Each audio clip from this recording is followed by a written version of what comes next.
Breaking Bad Habits. I'm Walter. I'm Jesse.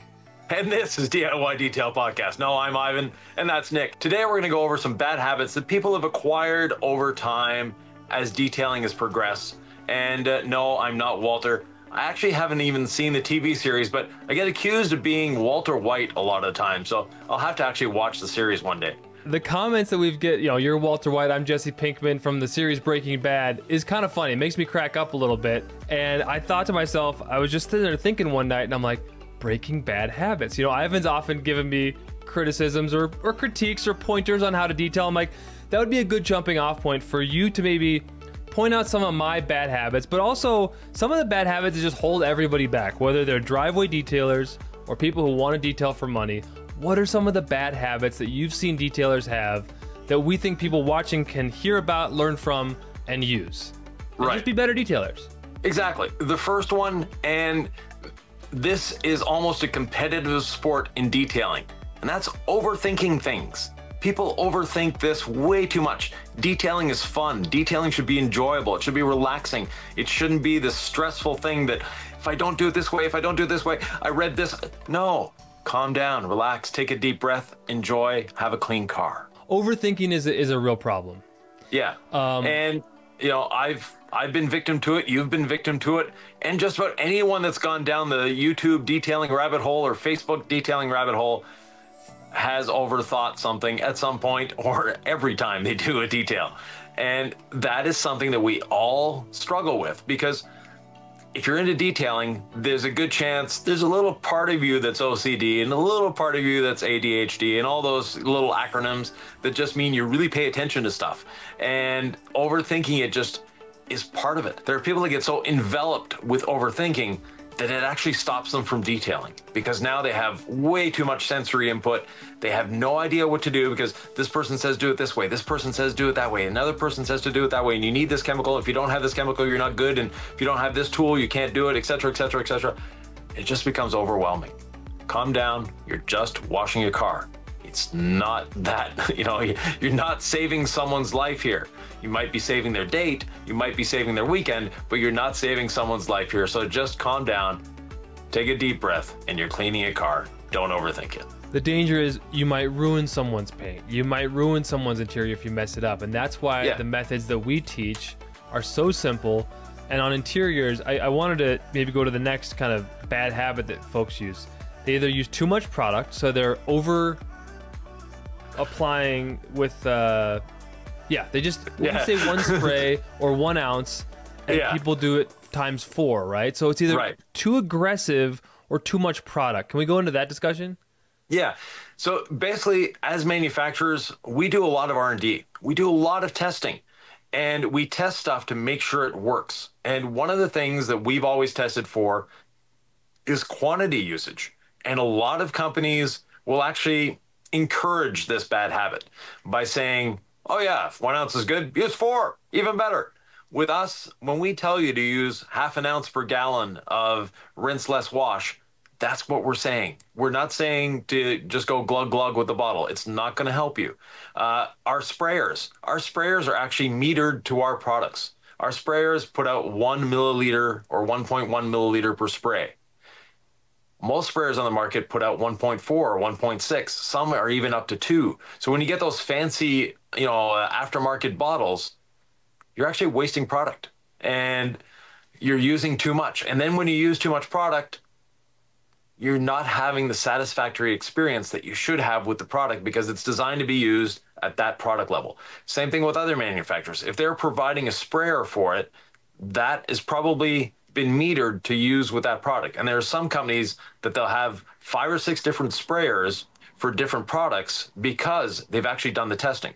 Now, we have one sprayer for all our products, and we've done the testing and we've adjusted the formulas to go with the sprayer. That way it's easier for everyone to just have one sprayer. That sounds like some rocket science stuff there, Ivan. Not rocket science. It's just proper planning and research and development. Yeah. We were looking out for you guys. So when you're on the interior, what I mean by less aggressive is it's so easy to grab your all-purpose cleaner, your degreaser, whatever you've got when you're going after something. Start out with the least aggressive method. I love a rinseless wash, dampened towel in my bucket, which has rinseless wash in it, diluted properly. You're wringing Yeah. out the short nap towel. Try that first before you go after the bazooka. Exactly. And same thing with exterior. You know, a lot of times that dirt that's on the vehicle, you just need a quick rinseless wash and you're good. But no, people get out the APC, they get out all sorts of things. They're doing more damage than good. And that aspect of going for the harshest thing first is definitely something we've all done. And as you gain experience in detailing, there are times when you look at the vehicle and go, yeah, it needs the bazooka right off the bat. There's no ifs, ands, or buts. But there's a lot of times when you don't need that. And try that least aggressive method first. It may actually save you a lot of time by, doing that little test. Another bad habit I think folks may have is, I'm just thinking of quick beats, right? Which is just spraying way too much on the car and then going around the car completely in direct sunlight.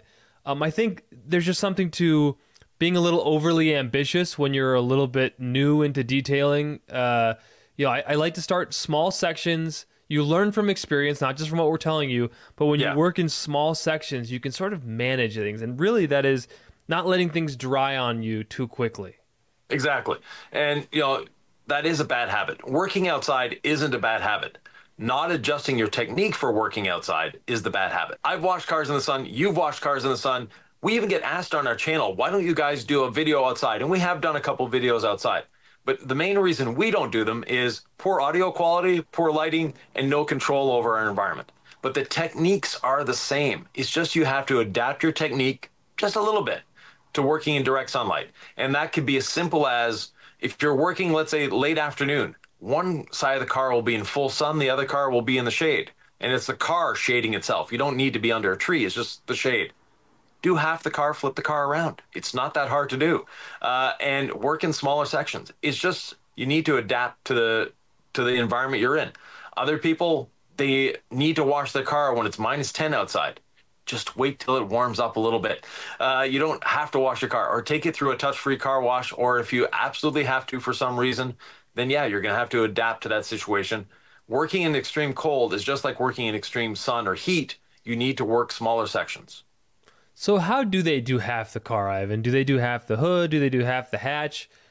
What happens when they're doing the roof? Then it's going to spray over to the other side. I'm asking for the people. How would you recommend you do half the car and then switch it around in direct sunlight?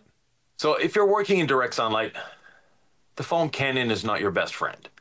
The pressure washer may not be your best friend. That is where a rinseless wash really helps. That's where the rinseless wash accentuates its usability, because you can do panel by panel quite easily.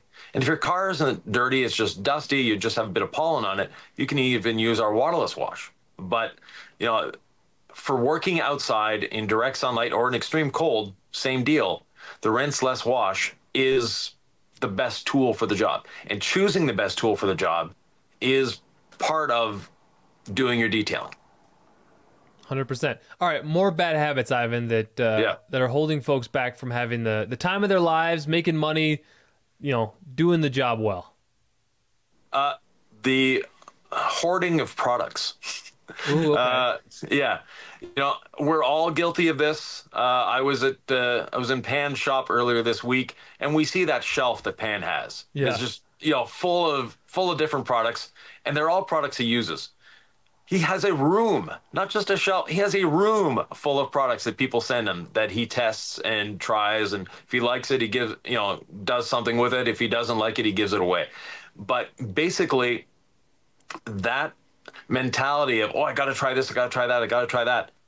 As a hobbyist, and if this is your hobby, by all means, have that shelf.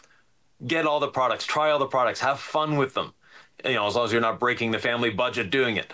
Right. That's a big one. Yeah, but if you're a professional, find a product that works for you, not for anyone else. It has to work for you, that does the work you want it to do, need it to do, and works well, works within your system, works within your SOPs, and run with it. And don't be experimenting every new thing that comes out and every new product line that comes out. Again, if you're a hobbyist, that's fun. If this is your livelihood, this is the way you're making money, you may need to incorporate a new product once in a while. but do so with judgment and do so with discernment to make sure that you are not just following a wave and, oh, this is the latest, greatest thing. As a professional detailer, your customers really don't care what product line you're using. They don't care. They don't need to know. They don't want to know.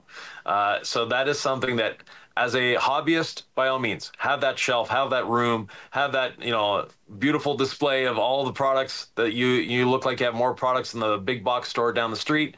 That's fine. But if you're a professional, you should have the least amount of products on your shelves. The professionals who have staying power, and I've been in the game long enough, detailing. I've seen people come and go, and unfortunately, some detailers just don't make it, or they move on. It can be easy to get sucked down the rabbit hole and forget that this can really get you if you're not treating it like a business. The detailers that I've seen, the shops that have staying power, successful people who make money detailing, they might have products in there that I would scoff at or be like, that's so 2019 of you. They find a product that works for them, and some of these are big names that we've seen. And there have been innovations since then, but they found something that works, and they're making money with it. Exactly. And speaking of making money, that is another thing. Now, a lot of people, detailing has a very low cost of entry. And a lot of us start off detailing as a hobby, and then it migrates into maybe a side job or a side hustle, then eventually into a career. Do not undercut yourself. Do not undercut the market around you. And don't think that being the cheapest guy out there is going to get you the most amount of work. That is completely wrong. That is an extremely bad habit in this industry, is thinking that, I'm going to start doing $100 interiors. And, when I make money, because now I have no overhead, I'm doing it in my home garage or I'm doing it in my parents' garage, whatever. The day you need to pay a rent for a shop, the day you need to pay a lease payment on a van, et cetera, and go professional or grow your business, if you need to raise your prices, those customers that were only paying that $100 interior job or that $299 polishing and coating job, they're not going to follow you when you need to charge $1,500 to do a coating job to actually make the numbers make sense for you. So you're better off to start at a competitive price, and by competitive, I don't mean the lowest. I mean be within the market in your area. And that's another big mistake that detailers make is, in my area, people can't afford it. As far as I know, car manufacturers do not change the price by what state you're in or what province you're in or what country you're in.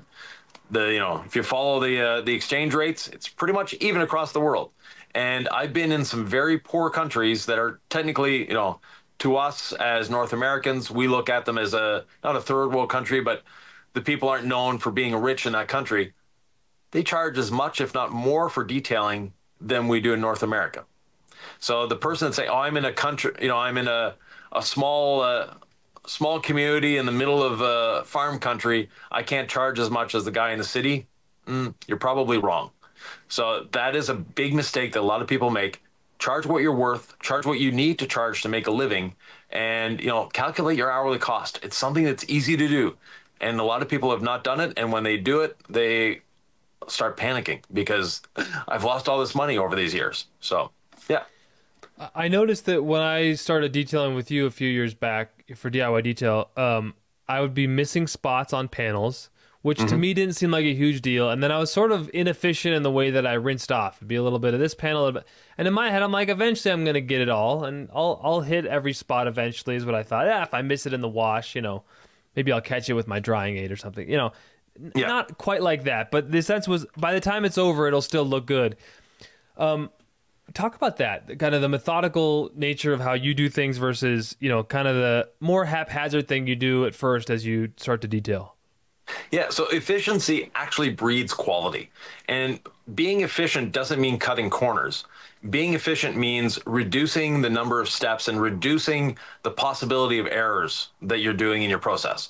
So when you're washing, being methodical. So if you look at some of our earlier videos, you'll notice that when Nick washes a car, fender wells are actually square for him. And there's many times when he does above the wheel, behind the wheel, in front of the wheel, and it's square. Now you watch our newer videos, Nick is going around the wheel the way it should be. But that was something that you never watched yourself detail. You've made all these videos, but we don't watch our own videos. So it's just a weird thing to do. But basically, you never watched a video to critique the way you were washing. And as detailers, once we get that methodical mindset in that I need to touch everything, but I don't need to touch it 5 times. I just need to touch it once. And I need to have a process in place that works for me, that works for the vehicle, that allows me to do everything. You're actually going to speed up. It doesn't slow you down being methodical. A lot of people think methodical is going very slow and, going over the same area 8 times. No, that's not it. Being methodical is having a method and following that method, having a process and following that process, and making sure that you touch everything that you need to touch in that specific area. So you would say the mistake is going over something too many times instead of trying to do it right the first time?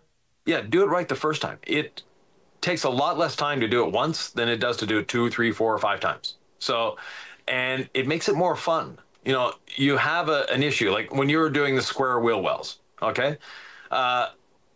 If that was missed the first time around and there's still a lot of grit there, what happens when you go over it with your drying towel? You're potentially scratching the surface. 100%. Yeah. So it's just being more careful. And once you get into the habit of being methodical, you'll get much faster than the person that isn't methodical. So is another bad habit using too much product? Like I'm thinking of maybe an iron remover or a drying aid, like a ceramic gloss, right? It's super easy to use too much to just get trigger happy. Yeah, and we think that it will get better results no matter what you say. So I want to hear you say it again. Yeah, maybe the 5th time someone hears it, it'll say it. Yeah, exactly. It took me about 50. Yeah, more is not better. And sometimes more is worse. So you mentioned earlier in the podcast here, quick beads. And quick beads is one of those products that if you use too much, you're just going to be fighting yourself. Same thing with ceramic gloss. Same thing with the rinse less wash. You're going to be fighting it because now you have too high a concentration. You have too much on the surface. Just like washing windows. If people that use the aerosol cans, right, to clean windows, they get a nice thick layer of white foam over the whole window. And then they're fighting it for 5 minutes because they have all that moisture you put in, you have to take out. So the least amount of product you use to do the job correctly is the right amount. Especially on windows. Yeah. That was one where you told me use less product on windows, and now it's a spray or two of crystal clear, or if I'm using a rinseless damp towel, it's a little different. But window cleaning, try using less product for your glass cleaning, folks. It might surprise you, especially on interior glass, because that can be really finicky. Definitely. You watching YouTube videos of other detailers, I know that you see these things, right? And you're not mean about it, but you're like, oh, that technique there. I've seen you. It's like you notice all these things. No need to, like, you wouldn't go out and critique a detailer in their comment section, but you see the way, and you always know I try it this way, or they're doing it. This is not the best. So I know you think all these things. So what are the other bad habits you see even professionals make? Yeah, I've sent out a couple private messages on this to detailers, and this is something that really, really bothers me. That's why I take the time to, personally message them. I don't critique them on their videos and the comments. Wear gloves, especially with coatings. The people that, I don't need PPE, or my hands sweat when I use it. I don't care if your hands sweat. If you're using a coating, you are wearing gloves for a couple reasons. First of all, for your safety, most coatings on the market are fluorinated. And if you look up fluorination, and its ill effects on health, it has a lot of ill effects. And the big one is your liver. Your liver doesn't like it. And it's not from breathing it, it's through your skin, absorption through the skin. So please wear gloves. If you're spraying a coating, and some manufacturers condone you spraying their ceramic coating on wheels and grills and stuff like that, you have to be wearing full-on PPE. There can't be a square inch of skin exposed if you're doing that. The other reason is you don't want your, grimy little hands touching the paint by accident. You'll notice when we're wiping off coatings, we have always two towels. And it could be done with one towel, but we have our regular pearl weave to level the coating, then we have our insurance wipe. One of the reasons for that is now we have a towel in each hand. And by having a towel in each hand, we're never even putting our glove on the paint, never mind our hands. I never thought of it that way. Yeah. There's always something. There's always something new to learn. So you think we've covered enough of the basics? I was wondering, breaking bad habits when polishing. I know you have a lot of thoughts on polishing. Like, what are some bad habits that, again, I'm looking for stuff folks can use when they go out to their garage today after hearing this. So one of the worst habits or worst things with polishing is being afraid of it. You don't need to be afraid of polishing. It's not as daunting a task as people make it out to be. It's not as scary a thing as it is, and it's not, as soon as you touch the polisher to the paint, your paint's going to disappear off the car. Not even close. Use a system, whether it be our system, someone else's system, but if a manufacturer has gone to the extent to design a system that includes pads and polishes and has educational videos to show you how to use them, follow that system. Don't try to mix and match. As you get experienced, you can start playing with mixing and matching. But when you're just starting out, if you don't want to have bad experiences and you don't want to have bad results, don't mix and match. Follow a system, whether it's ours or someone else's. Take that system and run with it. And you'll see that you'll get great results. You'll get results fast. And again, you'll have an enjoyable experience. Detailing should be fun. It's not a daunting task. It shouldn't be a chore. It should be something you want to do. I think one bad habit is getting the paint hot. And someone messaged me about that today. Like, oh, I can't get this stuff out of the paint. Should I get some heat going on this, Volkswagen paint? Yeah. And I was like, and he was like, well, I've been following your videos. And I was like, well, one of the cardinal rules that we teach, or cardinal sin is like, do not introduce heat on paint. And so I was like, I don't know if you've watched them all, but that's one of the things that we over and over again is do not get the paint hot, because the paint doesn't like heat. No, and as human beings, we think that, okay, if it's not working this way, if I add just a little more pressure and a little more speed, it's going to cut more. A lot of times that actually reduces your cut. And you can induce defects that are even worse when you're doing that. So I've seen recently a detailer that put so much heat that the metallic flake in the paint moved a little bit. So he didn't burn through, but just that excessive heat that he concentrated in that area changed the look of that paint where he created that heat spot or that hot spot. Because remember, you've got a pad that is running against the surface. It's causing friction. It's causing heat. We don't want to create heat. Now, your car sitting in the sun, yes, it's getting hot and cold, but there isn't a 6-inch pad rotating on the paint trying to rip it off. So that is one thing. Heat is not good for your paint. You're dealing with plastic. So creating heat, again, as human beings, it's normal. It's our instinct to go, if I put more pressure, if I create more heat, it's going to cut faster. It's actually the other way around. So, sit back, relax.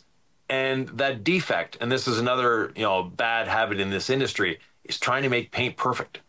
Perfect paint does not exist. One of our good friends, Jason Kilmer, if anyone could perfect paint, it's him. And he's the first to say he's never seen perfect paint in his life. And this is like, there's cars that he's spent a year polishing. Not a couple hours, not a couple days, not a couple weeks, a whole year polishing one car. And to him, that paint still wasn't perfect. So don't be chasing perfection. It gets tempting to chase perfection on the paint because you could alter the appearance, right? Right. But I remember them telling me this at carpet cleaning technician school years back, where it's like cleaning and restoration are two different things, right?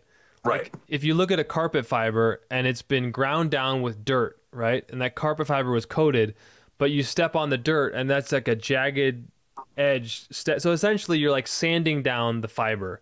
So you could vacuum, you could remove all the soil, you could deep clean it, extract it, whatever.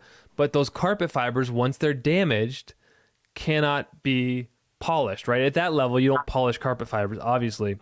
The whole idea being you can clean it as much as possible, but there are certain things that will already have happened. I think we have the instinct to want to just rescue and restore everything, when in fact you can only do so much by cleaning it. Yeah, exactly. So one thing I've been telling people for years, it's not your fault. It is not your fault, especially if you're a professional detailer and you're detailing a customer's car. It's not your fault they got the interior dirty. It's not your fault they scratched the paint. It is not your responsibility to fix that. It's your responsibility, if they're paying you adequately, to make it as good as you can. But by trying to go for perfection, you might actually be causing more damage. We talk about interiors. Definitely, if you're going after with the worst thing you can do is a headliner. And I've seen people take extractors to a headliner. That headliner is going to fail very, very soon.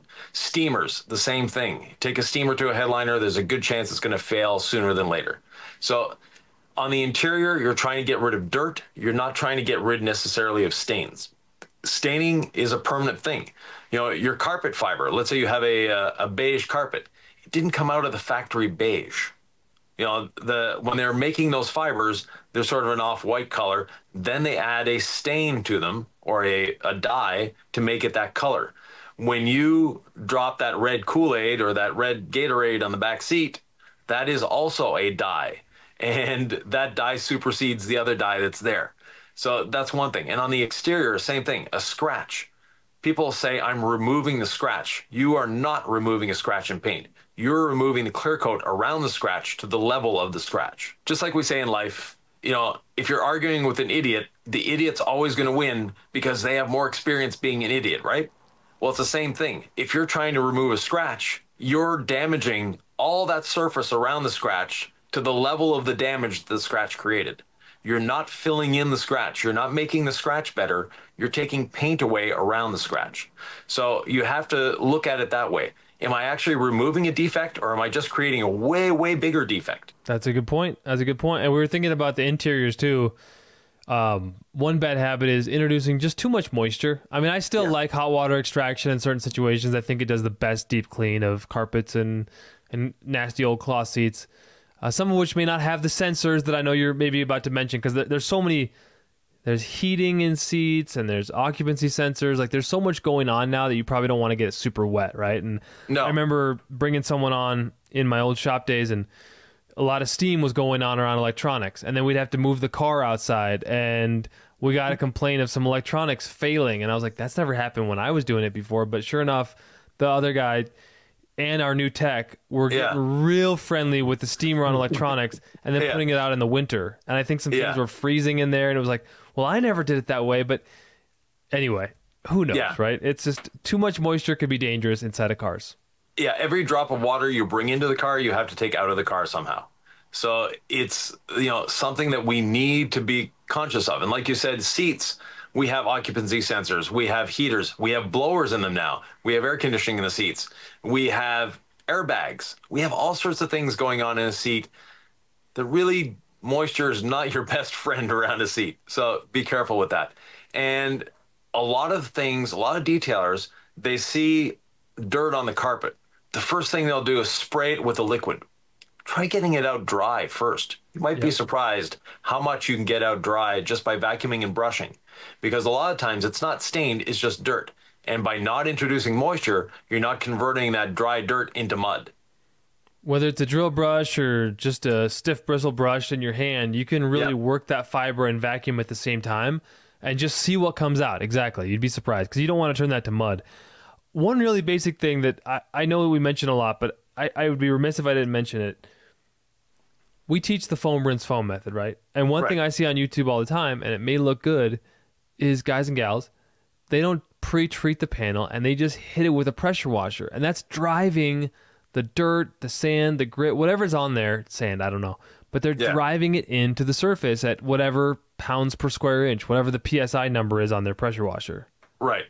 And it's same thing as you're driving down the road. If you have grit on your car and the water, you're driving in the rain, you have a lot of sand on your car, the water isn't necessarily getting under that sand, it's pushing it along the surface. So even if you perfect that paint, if you make it perfect, but you drive in the rain, you might end up getting scratches on your car because of that. You'll get slight marring. So life with a car happens. Unless you're putting it in a bubble, you are going to get things. But yeah, definitely a pressure washer. It's applying pressure to that dirt. You need to chemically lift it off the surface somehow, whether that be foaming incredible suds or using rinse less wash. You're going to get that off the surface first. Then when you rinse, you're a lot safer. Ivan, there's so many bad habits out there that detailers have. I've had so many myself. Are we missing out on any? We're around the 30-minute mark. I don't want to take up too much more time. Yeah, so basically, if you have any, put them in the comments below and we'll do another one of these. Sounds great. Hey, we have a similar video, but it's all about polishing. It's actually like the top 10 polishing mistakes out there. It's done very well on our channel. It's one of our most viewed videos. So if you're interested in the things not to do category, that video somewhere in there is right here.